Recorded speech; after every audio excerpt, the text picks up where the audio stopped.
January 17th, 2021, lesson 78 in A Course in Miracles student workbook. Let miracles replace all grievances. So I wanted to mention two things. One, what we think miracles are. Okay, most oftentimes miracles are deemed as something not possible within this physical realm. So being able to describe it is very difficult because words can only do so much. Kind of similar to what we learn with Truth and Lies in a Moral Sense by Nietzsche, that words can only get to the truth so far, if that makes sense.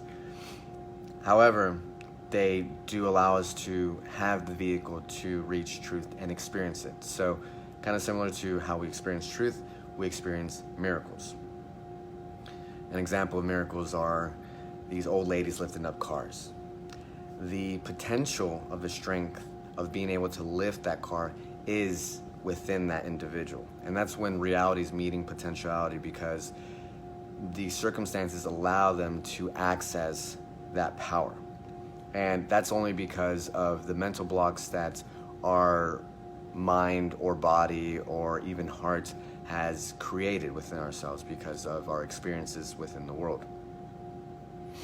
Very similar to how elephants are conditioned from a very young age to be chained, and then when they grow older, it's very difficult for them to make the decision to run away because that becomes their reality. They have accepted the confines of their lives.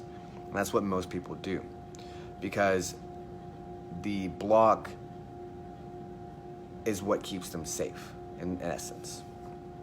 And what we must do is kill those. Now, we also have blocks that we have imposed on individuals, such as ourselves, our loved ones, our parents, and even God in some essence.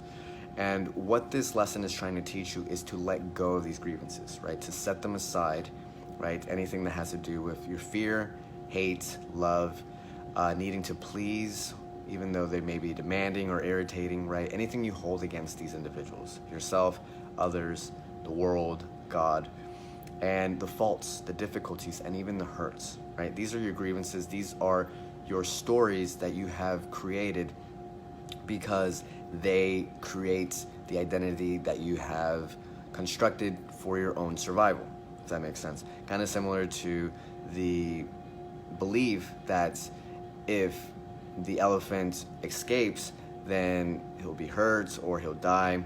These are the realities that you've constructed. And the best way to approach this, the way that I've learned, is to kill them with kindness, right? You have to kill these images, because if you see like Fight Club, we're just a copy of a copy of a copy of a copy. Or if you go through the Course in Miracles, you see the past in things, right? You don't see it for what it is in the present moment, right? You have these preconceived notions of how people are acting or their past behaviors, and that they're never going to change, okay? And a good way to understand this is that if we're loving, then we're safe. Because if we feel like we're not loving towards a person, we're trying to protect ourselves. Also, being grateful and accepting of the other person. Because if you're accepting, you're accepting and loving them for who they are, and then grateful for the experience that they're actually allowing you to have. Because we're starting to understand that people are a reflection of who we are. As we see the world, so are you. Okay? So we call this in Spanish the 4 laws of the mirror. Okay? So anything that bothers you or irritates you or trying to change in another, it's in you. Okay? So if you spot it, you got it. Next is if someone's changing or trying to change you or criticize, judges, bothers you, hurts, that's something that's repressed and it bothers you. It's repressed within you, and that needs to be worked out. Okay, so if there's something that people do towards you that you don't have the self-esteem or self-worth to kind of just let it go and just let it slide like it's nothing, then there's something within you that needs to be worked out. Anything that you see in another that you respect, love, that's also within you. Okay, and the fourth, law of mirror is that anything that a person tries to criticize, judge, change within you and it doesn't bother you, that's within them. Okay, so it's not about you, it's about them. Now, why is this important? Because what we're going to start to understand is that we're going to stop thinking so much and start feeling within our bodies. Because we went from thinking to thinking and feeling to feeling, and what we're going from feeling is to being. Okay? But we first have to be able to welcome and allow a lot of the emotions that we've repressed for so long. Okay? And I learned this through this indigenous concept of the 4 chambers of the heart. Now, before I proceed with that, I wanted to mention the idea that as you see the world, so are you, that the world is a reflection. So as we're starting to heal within ourselves, especially as we're looking at the people that we hold grievances about, and how do you know which person you choose is the first person that pops in your head, okay? Because when we heal something within ourselves, we heal it for the world, right? And we can't always try to determine how people's lives are going to change, like even with our children or our parents or loved ones, because the only thing that's going to liberate them is loving them unconditionally, no matter what. And that allows them to see love for themselves, because that's what teaches them.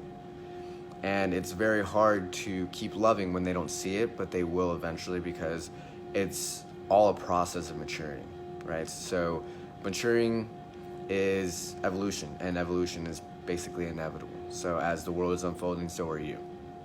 So you help the world by helping yourself. And you have to understand that consciousness determines everything. So this is from the New Earth, from Eckhart Tolle, which is the power to choose. Choice implies consciousness, a high degree of consciousness. Without it, you have no choice. Choice begins the moment you disidentify with the mind and its conditioned patterns, the moment you become present. Until you reach that point, you are unconscious, spiritually speaking. This means that you are compelled to think, feel, and act in certain ways according to the conditioning of your mind. Nobody chooses the function, conflict, pain. Nobody chooses insanity. They happen because there is not enough presence in you to dissolve the past, not enough light to dispel the darkness. You're not fully here. You have not quite woken up yet. In the meantime, the conditioned mind is running your life, ruining your life.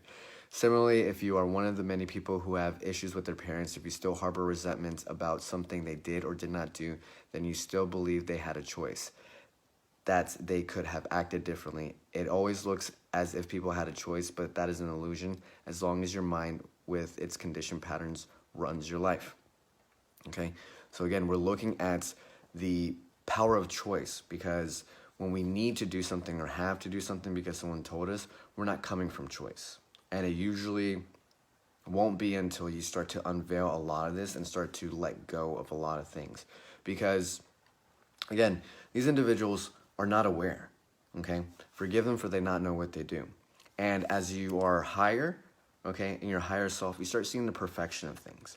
That everything is just balanced the way it is, that everybody's going to be the way they are, that there's a bell curve and yada, yada, yada, okay? When you're lower, that's when you start seeing problems, okay? That's the cause and effect of life, and then we're looking at the ebb and flow of life.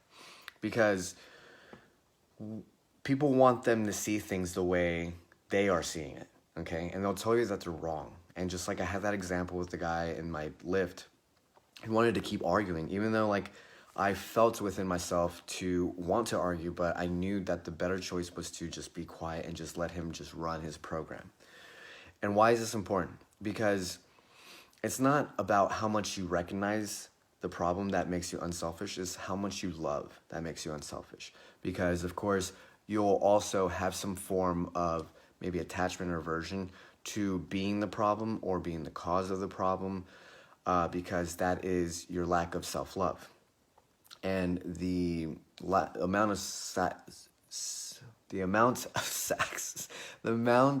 of lack of self-love is the amount of hate or disapproval that you have of yourself, and you're the one that causes the approval and the disapproval. So once you take responsibility over that, you see that you are the one that has been causing your misery all this time. Because if anything is complicated or miserable, it's in the ego. And if it's easy, right, simple and loving and easy and harmonious, that's in the self, that's in the spirit. And that's when we know we're constructing our reality rather than destructing our reality, because the lack of self-love is self-destructive, okay? And once we start to see that, thoughts are more powerful than action, and that is a basis, and it comes before action, that it determines action, then we see how powerful our thoughts are. That's what we're attracting.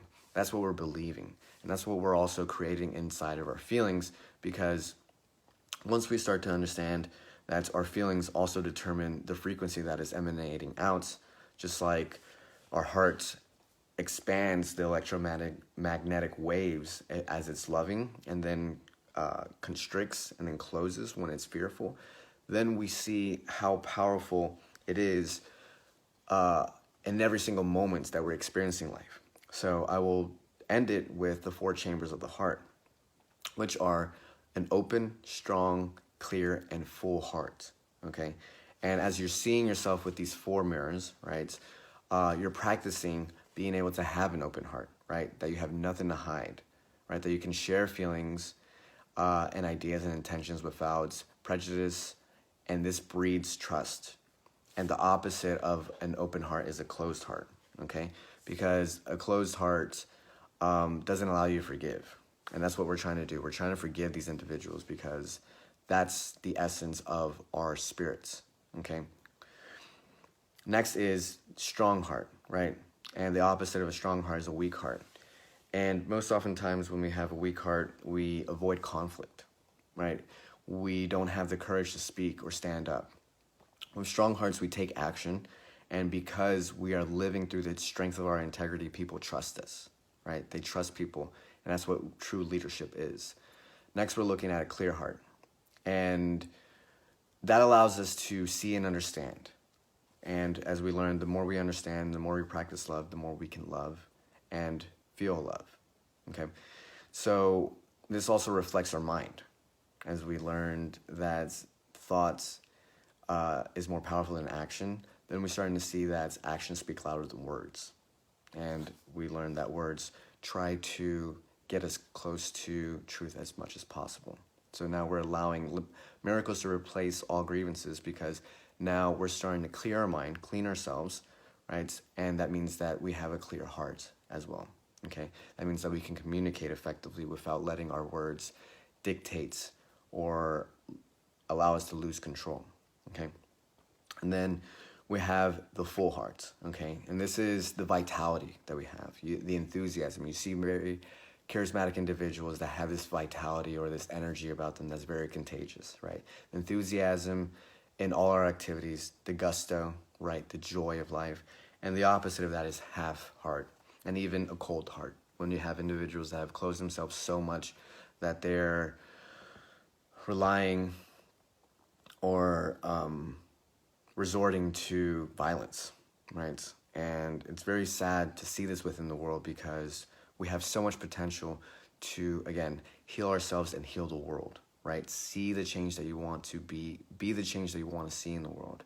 And that's how we're starting to reflect that within ourselves, because now we are strong, right? We're willing to know where we're coming from, right? We can show that within our presence and also our communication as well, because that's what leadership is.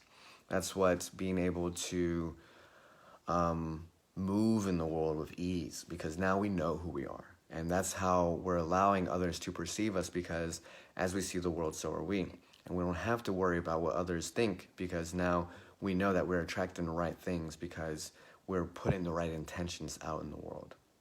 Okay? So, love you guys. Hope that was awesome, because I really loved that lesson.